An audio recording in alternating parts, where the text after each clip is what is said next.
Hello everybody, how y'all doing? It's been a while since I did a video. Been kind of down with the weather a lot.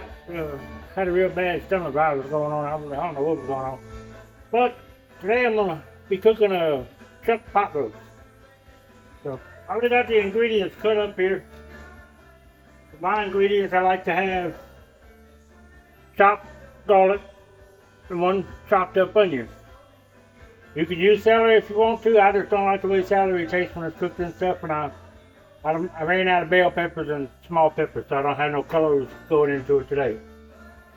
And we're also going to be cooking this here chuck roast. So what I'm going to do, I'm going to put this in a pot, season it up, start browning it off, and then once it's done browning off, I take it out, and I put my onions and stuff in there, and I let that brown off too. That kind of makes the gravy and everything a little brown. And then I'm also going to add into it, once I'm done, I have 2 cans of mushroom stems cut up and everything. I drain the juice, I use just the mushrooms. And then I add in 1 can, depending on how much it is and how thick I want it, I put in 1 can of cream of mushroom soup. Kind of helps with the gravy, thickens it up, and it gives it a really great flavor. So, with that, we're going to get it going and get it started.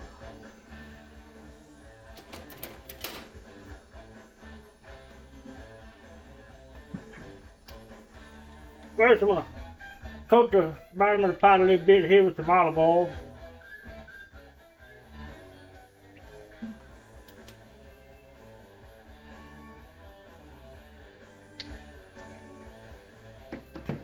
Not a whole lot, just enough to kind of get the bottom of the pot wet.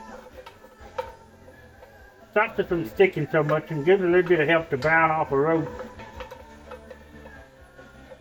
Kind of wipe that around the bottom of that pot.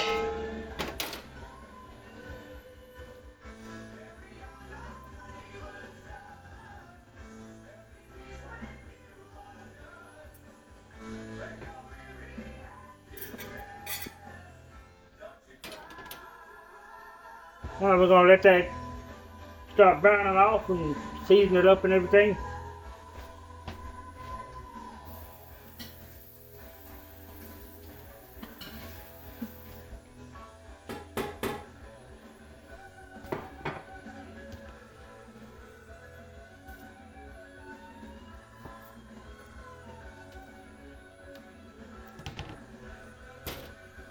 For my seasoning, I use Tony Chaffee's.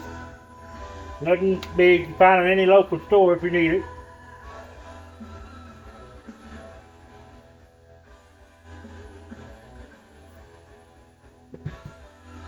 And even though I'm putting garlic in there, I like to use some garlic powder, a little bit of garlic powder. I love the way garlic tastes, so you go with whatever seasoning you like in your food. But this is what I just prefer. And then we go in there with some salt. We'll taste it down the line every now and then. We taste the gravy, make sure it's got enough seasoning, enough salt to it. If you don't think it has enough, you can add a lot more to it if you want. I don't like to over salt my stuff because it's kind of hard to take. Once you salt it too much, it's hard to take salt away. So if it's a little unsalty, but it's not real salty, we have salt shakers in Louisiana. We put a little bit of salt in a salt shaker. Take some salt on your rice and gravy in your plate. That takes care of it. You ain't got to try to take it away. It's easier to add than it is to take away. And we go right now, it's starting to, as y'all can see, it's starting to smoke and steam a little bit. I mean, this starting to fry.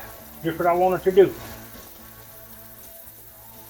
And I don't season and salt both sides of this because when you flip it, that salt and flavors that's on top of it that you already put on there, it's going to go into that grease. It's going to be baking itself on the other side anyway, so it's going to stay in the gravy. And it'll eventually, once it starts cooking, the meat will absorb all the flavors into it.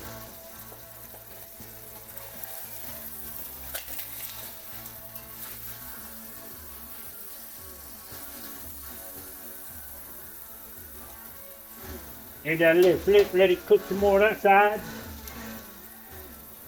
So, but y'all get the idea on how we simmer and how we get this going. So I'm gonna come back with y'all in a little bit to show y'all what it looks like whenever the gravy gets done with it and everything else.